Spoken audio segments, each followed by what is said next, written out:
Hello, everyone, and welcome to the SleepyCatFilms Official Podcast. I'm your host, Logan Murray, and today we're visited by some of my favorite people to work with. You will know them very soon as the two of the biggest comic book characters of all time. TJ as the Batman, and Kat as the Joker.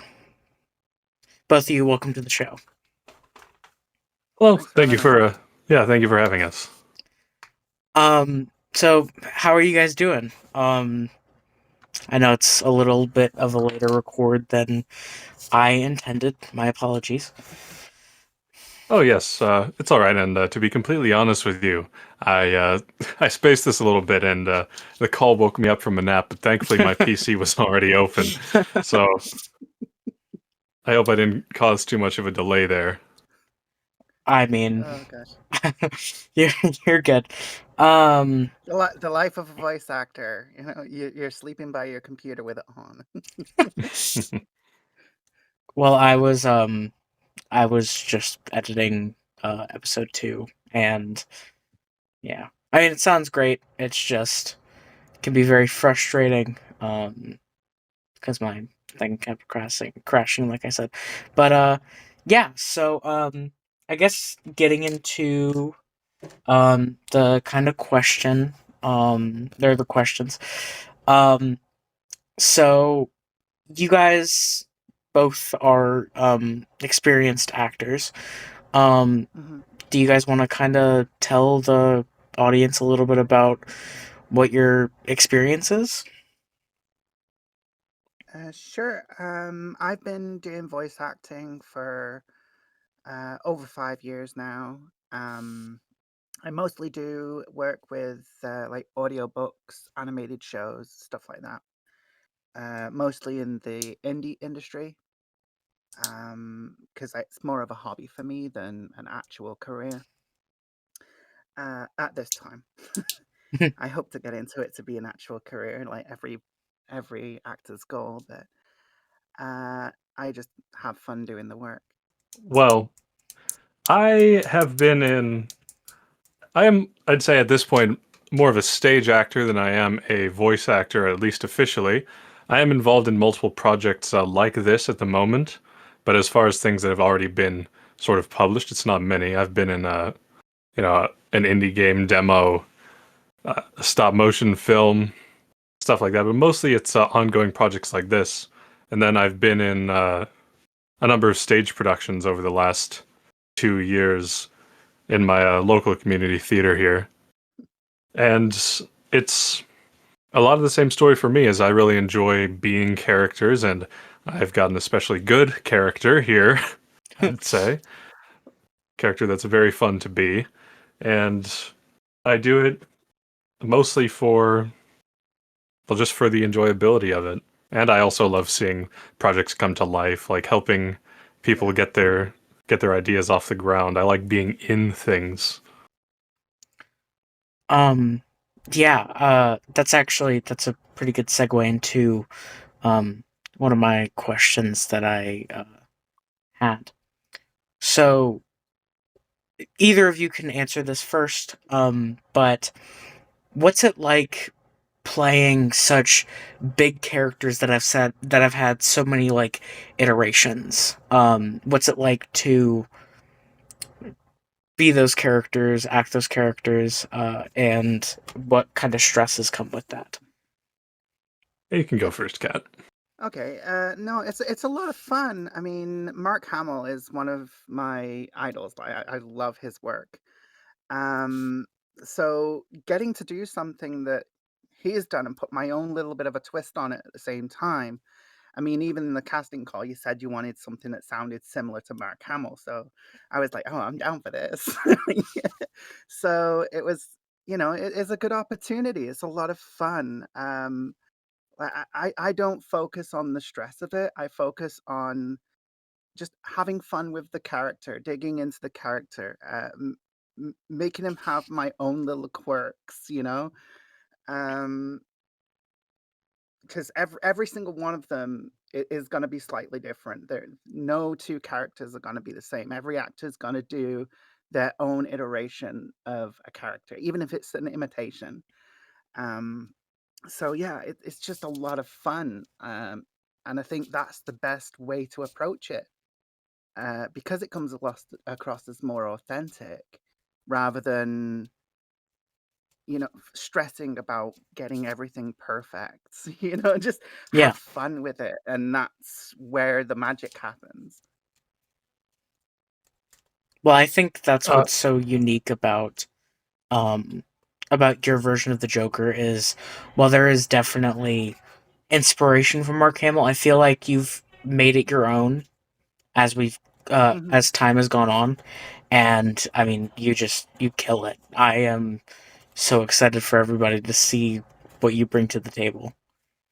Yeah, well, it's just like when we're chatting randomly as well, and I'm imitating like his style, like the way that he would speak and stuff in just chatting and stuff. It's, as I said, I just have fun playing with it. Absolutely. in large part, I am in accord with Kat for how I feel about my character. Batman feels like sort of these big shoes to fill, Hmm. especially when you think of sorry, especially when you think of Kevin Conroy, probably the most iconic Batman voice actor. He really is to Batman what Mark Hamill is to Joker, where that's the one where a lot of people see as definitive and the one to be or the one to have. And that's kind of intimidating because not everyone can sound like that man. Yeah. Um, it's it's a voice that I've sort of tried to imitate, although I know that in ways I fall short because obviously it's very difficult to sound exactly like someone else. And I've somewhat come to terms with that because, it takes all kinds to be like to play Batman. Lots of people have. Some people sound better than others. Some people's Batman voice is growly, growly Christian Bale. But that's the thing, is, as I said, that's what causes that uniqueness to the character. Even if you're doing an imitation, if it's not perfect, it doesn't matter, because it's your own unique quirk to the character in that point. So, well, as I said, that's where I get my enjoyment out of it. Mm-hmm. Yeah, Yeah. and that's something I've mostly come to terms with. While it's still like heavily inspired, I think I've kind of settled into doing my own version of it, although not probably not as distinct. Just wrestling with the fact that my voice, even my own voice, isn't consistent. Some days I can get that as low as I need to be, some days I just can't. And I, worry, do I sound too young to be like Batman, Bruce Wayne? But it's like, I think everyone who's ever acted, everyone who's ever done most things as a hobby is more critical of themselves than anyone else ever would be. So Oh at a yeah. point, you just need to be like, I'm worrying about it too much. I'm going to accept it for what it is, and if that's going to make me sound and seem more confident, that's for the best. Yeah, just give up the ghost and go for it. Hmm. Well, I mean, as a compliment, 2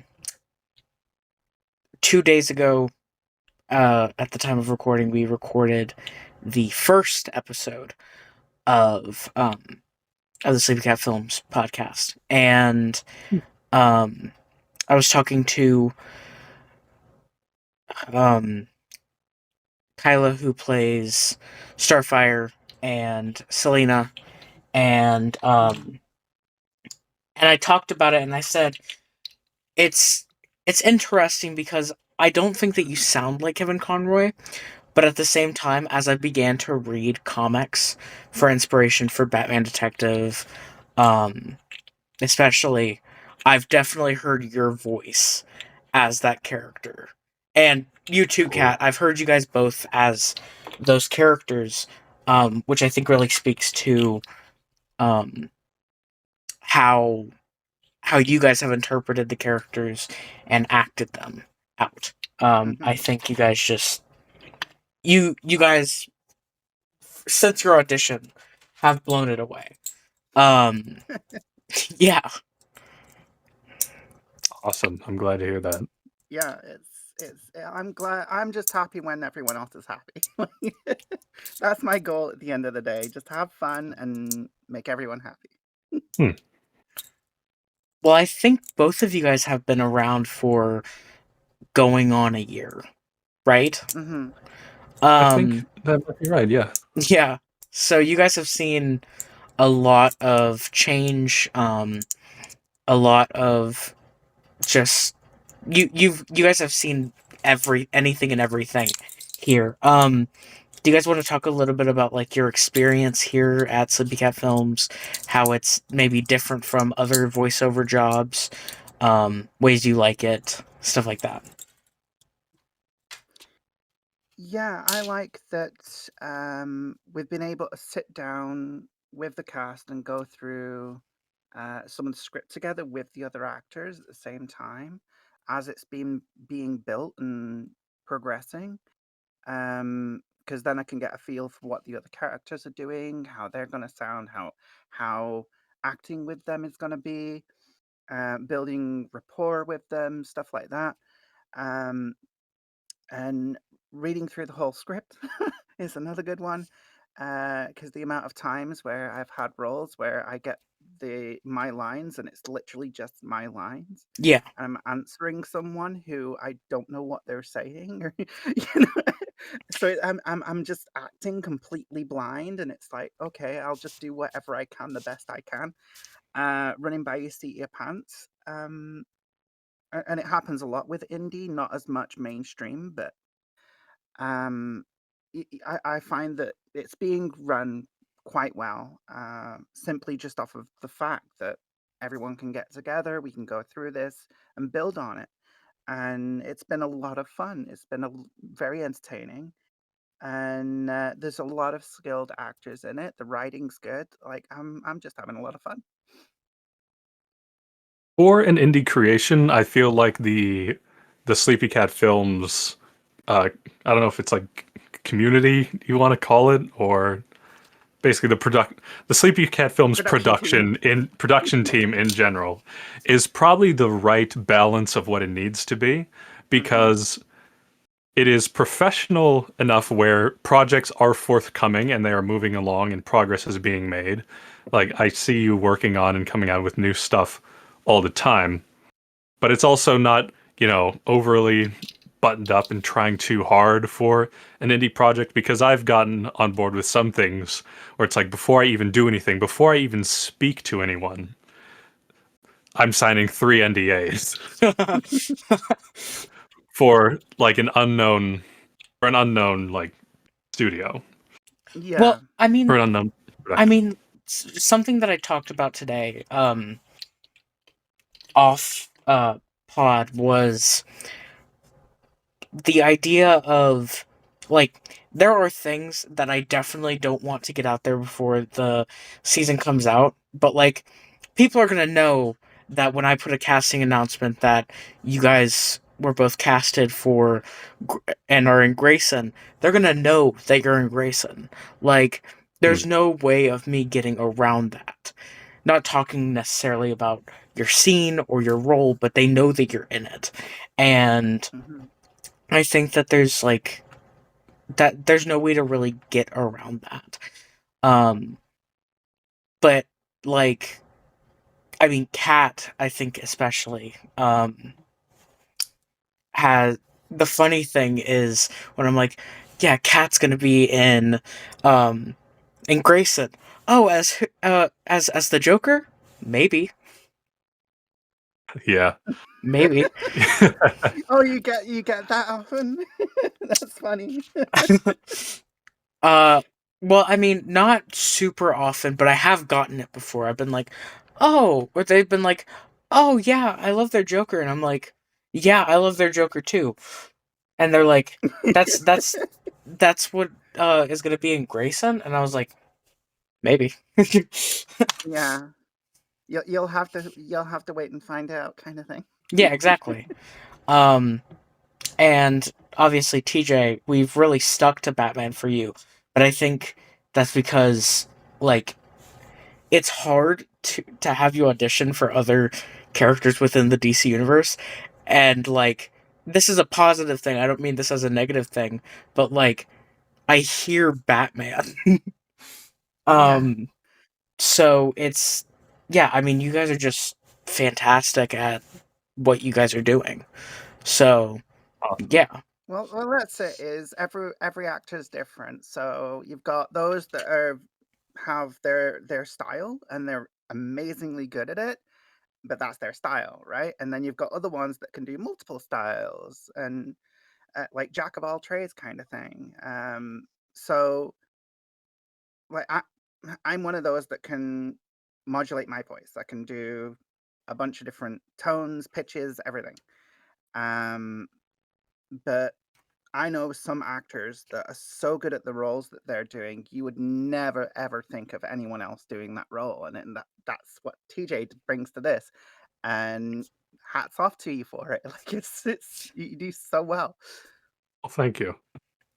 And honestly, I like for your part, I was amazed way back when I first heard your Joker. I was like, no way, no way, like off rip, first person that I've heard like involved in this doing the Joker voice or like who's voicing Joker does it so well. No way you pulled this right away.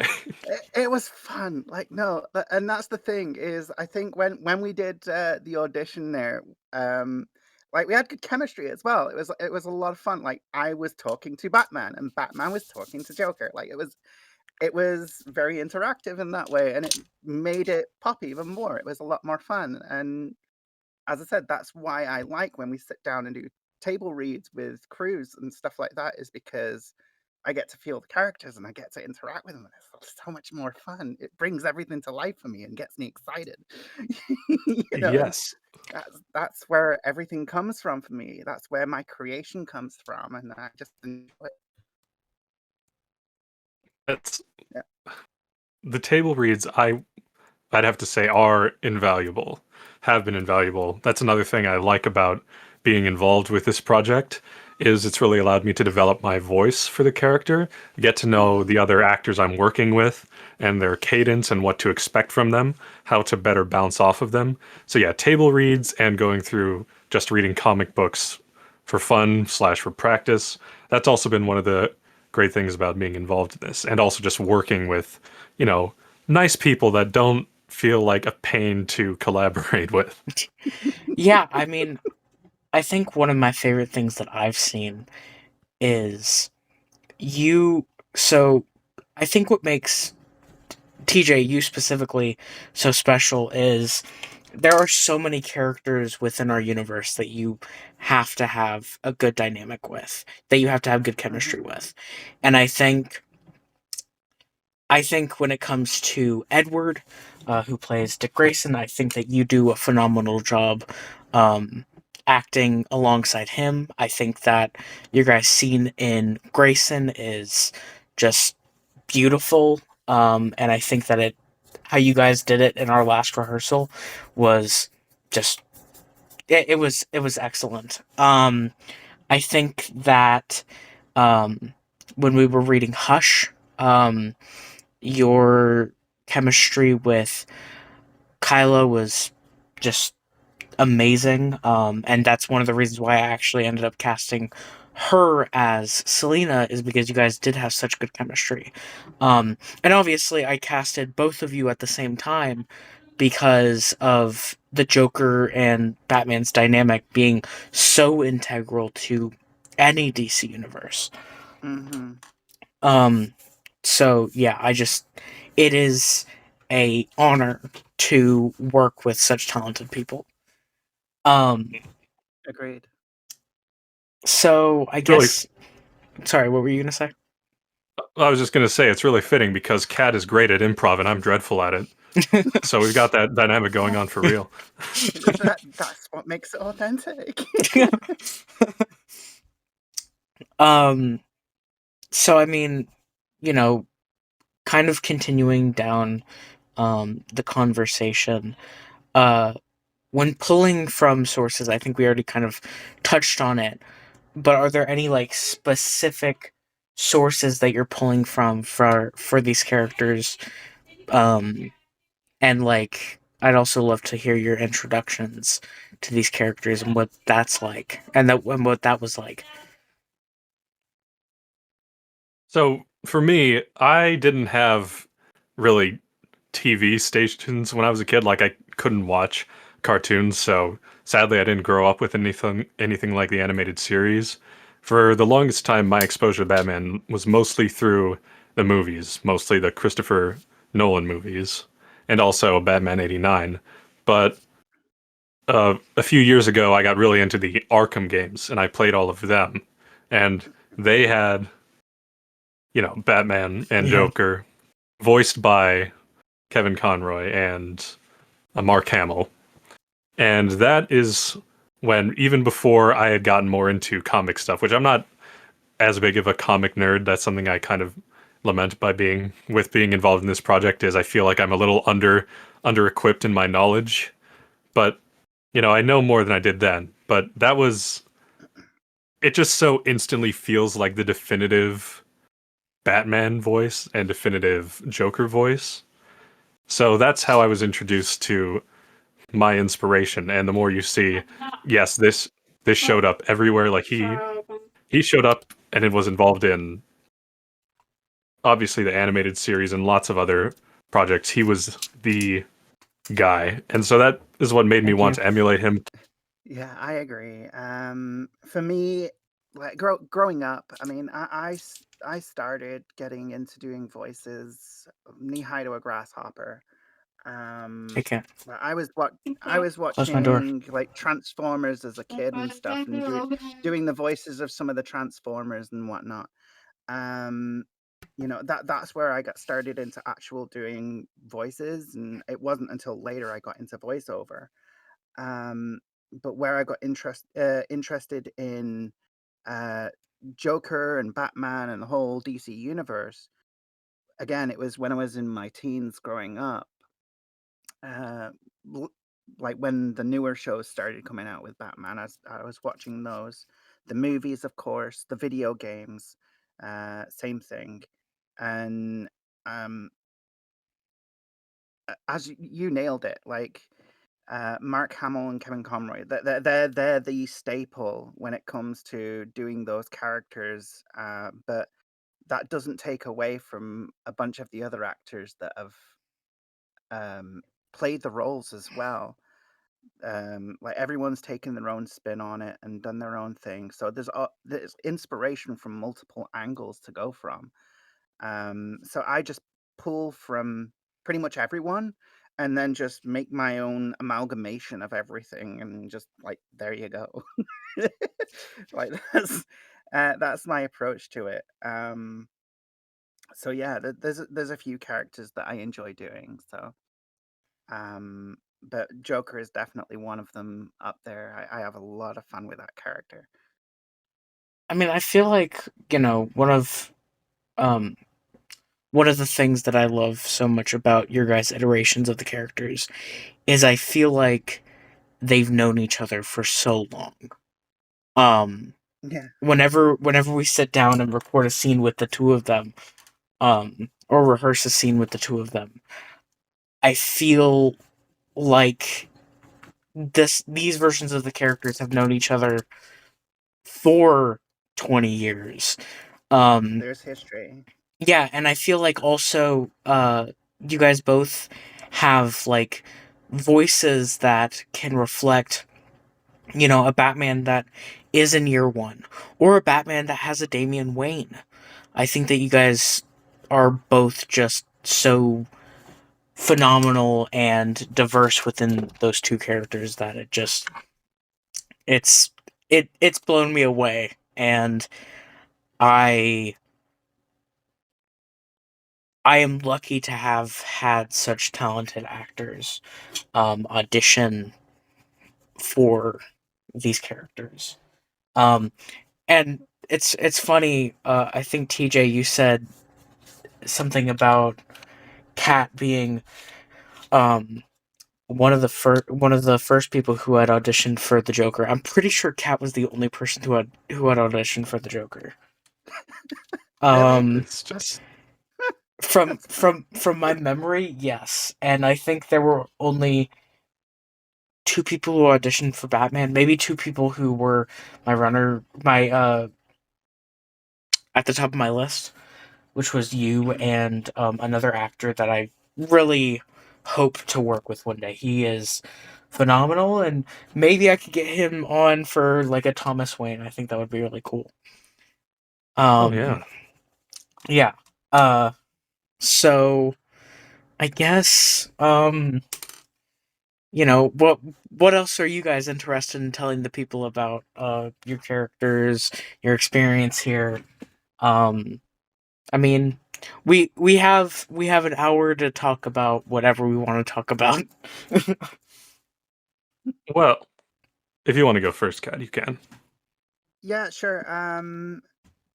Like obviously Joker's one of the bigger characters that I'm doing, but I am doing a couple more in the series as well.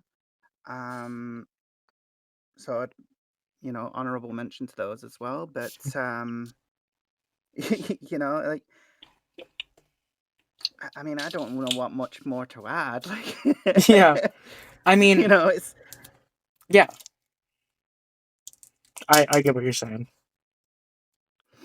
Well, on the subject of our characters feeling seasoned and sounding like we know what we're doing, I think it's really helpful to have characters that are so prominent in media and have had so hmm many, movies, shows, games, comic books made about them. Because something beneficial to every actor, I think, is being able to get in the headspace and truly understand your character. And I'd say that's easier to do when it's so easy to have familiarity with the character. It's not like agreed. you're pulling from like a completely newly made up character where you need to be the one that makes it and decides on and often thinks on things that the writer wasn't even thinking about. I've known lots of people, like especially acting on stage and stuff, who give their characters backgrounds and thoughts and motivations that were never as deeply, thought of in the script. hmm Yeah, It's good.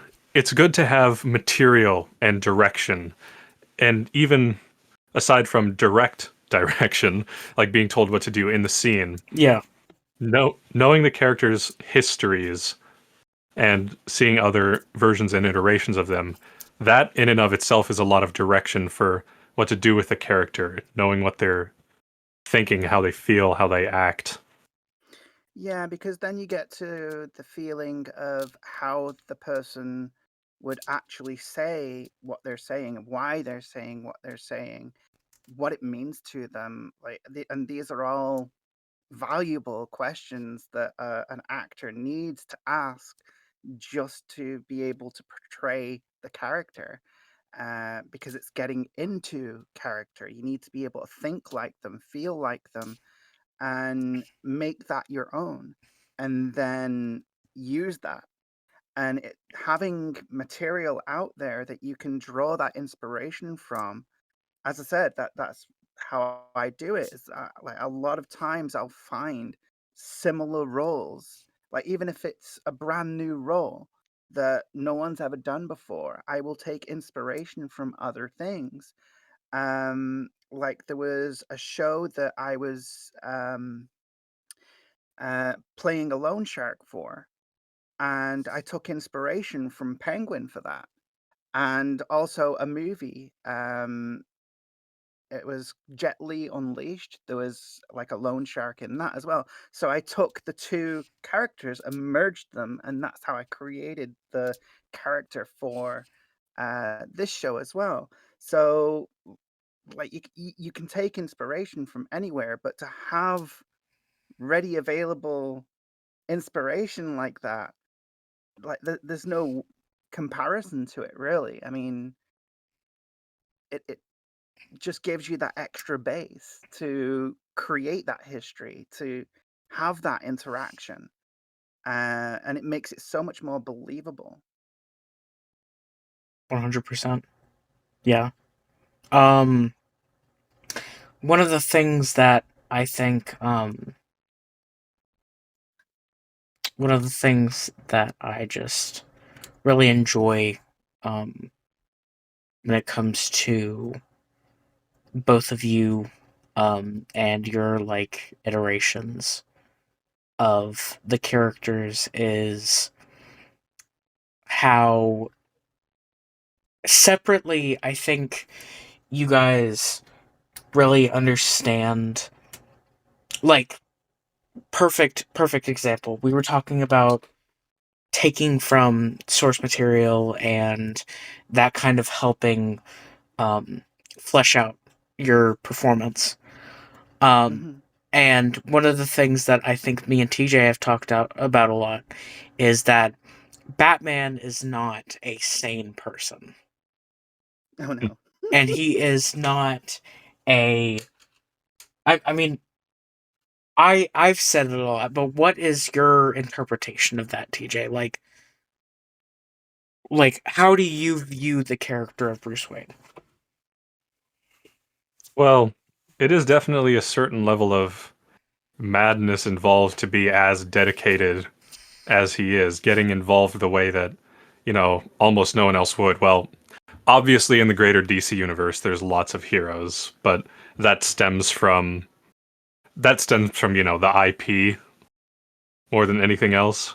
Like when you isolate Batman stories to the universe of just like Batman and Gotham, he is taking this whole, I don't want terrible things to happen to other people the way they happened to me the night my parents died. He is taking that way further than anyone else would ever think to, especially for a man with money. Like he has the resources to be charitable. He has the resources to never have to worry about any like worldly pain, more or less. He could just numb it all, isolate himself, like be lavishly rich and opulent and pretend that everything's all right. But instead he chooses to, you know, spend lots of his fortune on developing technology and building a cave, building a hidden headquarters inside a cave so that he can fight people hand to hand every night in Gotham. There is a certain level of insanity to that, and it's really only saved by, and this is definitely on a story by story basis based on who's writing. It's definitely only saved by the fact that he chooses, quote unquote, valid targets. Like as the hero of the story, he always does the right thing. He's very rarely morally compromised. He goes after like the unambiguously bad guys. But this is a character that in the real world, without those,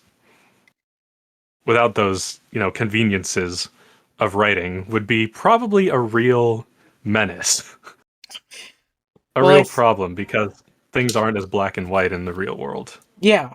Well, I think like one of my favorite episodes of the animated series is, I think it's called Things Change, or I think it's called Things Change. And it's the episode about, no, it's called Old Wounds, and it's about um Tim Drake is Robin at this point, and he gets saved by Nightwing, and he's asking Nightwing about why he's not Robin anymore. And he tells Tim that things change, and ends up telling him the entire story of one night Bruce went to stop a criminal operation with him, and they end up following this guy into his apartment where his kid is, and Batman just starts beating the shit out of him. And Dick was like, I've had enough of this. And I mean, my interpretation, how I always say it, is I almost think that being Batman is Bruce's way of attempting therapy, but rather than it being therapeutic, it's just a form of self-harm. Because he keeps on putting himself back in the same mindset of that 8-year-old boy who watched his parents gunned down just over and over and over again. And I think that kind of develops with his friendships within the greater DC universe. I think him being friends with Clark helps him adapt and change for the better. Yeah, like he feels guilty for his parents dying because he sees himself as too weak to have helped them. So all he wants to do is get stronger to help to save the next person, and it's that whole kind of trope there. So Yeah. It's obviously for him an obsessive compulsion. I mean, aside from the potential harm he is doing, he's also getting hurt constantly. Like, that's one of the things that's often highlighted in Batman media is he is covered in scars or often comes back like and you I know, think that barely ties able to make it back to the cave. It's not good for him and he knows it, but he keeps doing it because he can't help it. It's probably an addiction at this point. And there's nobility in the like never wanting to kill people because, you know, it was death that made him the man he is, that horrified him for years after his parents died. And you can see sort of the philosophy of, well, maybe if I bend this guy's arm the direction it's not supposed to go, he'll decide that this whole crime thing isn't worth it anymore. Yeah, and I It's think it's brutal, but Go you ahead. could see how someone would justify it. But then the refusal to do, you're ostensibly wanting to save lives, but then the refusal to even allow certain characters to die, like the Joker, people who you know are going to kill dozens, hundreds, maybe thousands or more people down the line. I know it's a moral argument, but it's a moral argument that's a lot easier to have in media that's predominantly directed towards teenagers. Yeah, and I think a part of it as well is the reason he keeps doing it is he wants to hurt himself. As a form of like that's his guilt, and because he feels guilty, he wants to hurt himself to punish himself. So I think part of it is a self punishment at the same time. Uh, yeah. so it's and I think that's a lot of where his mentality is just he's so hell bent on fixing the wrongs while also punishing himself for not being able to fix enough wrongs. And that's where his obsession comes from. So it's like, but again, that's my view of it. Well, I mean, I think that, when it comes to Bruce, like, the Nolan movies have done just, I think, a lot of damage on the comic book landscape. Like, I love Batman Begins and The Dark Knight as movies, but as comic book movies, I think that they have done tremendous damage to the social consciousness's idea of these characters. I think, the Joker is... I had a conversation with my aunt the other day about it, where my entire family's big Batman fans. But I had a conversation where she was like, I think it's going to be hard for anybody to, surpass Heath Ledger. And I said that I think one of my biggest problems is, yes, Heath Ledger did a tremendous job as the character of the Joker. I don't see Heath Ledger's version of the character beating Jason Todd to death with a crowbar. I think that the best Batman that we've had is definitely not Christian Bale. I think that I think that Robert Pattinson is probably my favorite live action right now. But I mean, for all of his faults, I think if his Batman hadn't killed people, that Ben Affleck would have been a fantastic Batman. Mm-hmm. But again, that's sometimes the director's prerogative as well, right? So you as an actor, you don't always have the final say where that's concerned. So No, for sure. Yeah, most definitely not. So it might not all have just been his fault. Oh, So no, for sure. I actually said that in my Superman video. I think that the problem with those movies hatched from Christopher Nolan and his brother Jonathan Nolan, and trying to... I mean, I understand what they were trying to do, but I think in the long run it did a lot more harm, where they were trying to, as a response to Batman and Robin, make the character more grounded, which doesn't work. I think it, if any character, it works probably best for Batman. Even then, I'm hesitant on that.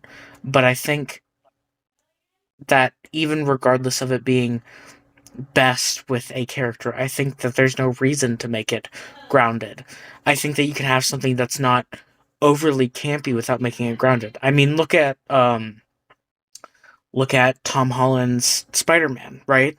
Versus, like, Tobey Maguire's Spider-Man is great, but I think that what makes Tom a little bit over, a little bit over Tobey, is because of the idea that this is what the character would be like in a fantastical real world setting. So, I mean, yeah, it comes across as more natural, and that's basically the end of it, as I see it. Is Tobey Maguire's, he seemed to be pushing a little bit in certain areas, for that nerdy look, whereas Tom Holland, like, he's naturally like that. Yeah. So it comes across as, like, when he's goofing things up, like, it is goofing things up. Like, that's just how the character is, and that's how he does it, and he does it so perfectly, that it just feels natural as well, and that's what makes that difference, I believe. Yeah. Well, I mean, I think we talked a lot about your guys' characters and your plans for them and everything like that. Would you guys maybe want to give the people a little bit of a preview with what I had you guys audition with? Oh, sure.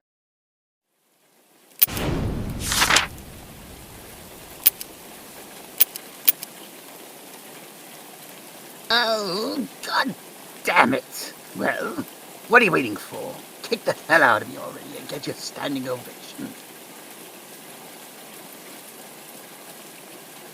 No, not this time. I don't want to hurt you.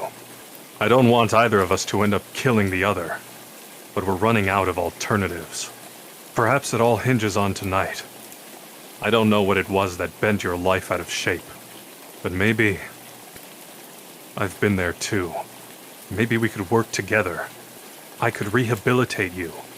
You don't have to be alone. We don't have to kill each other. Let me help you.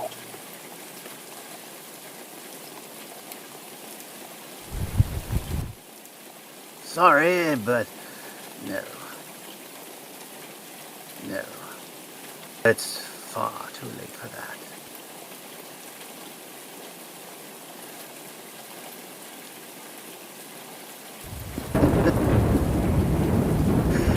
It's funny.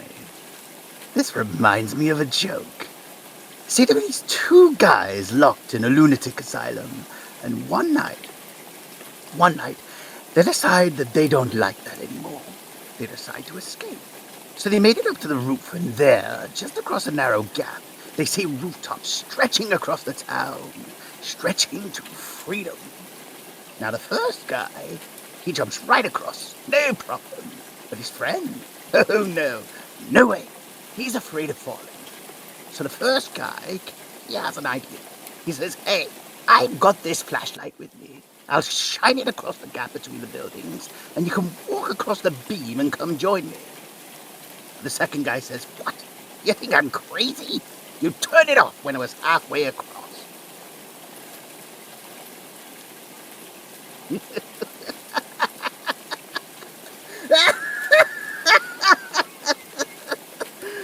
Excuse me.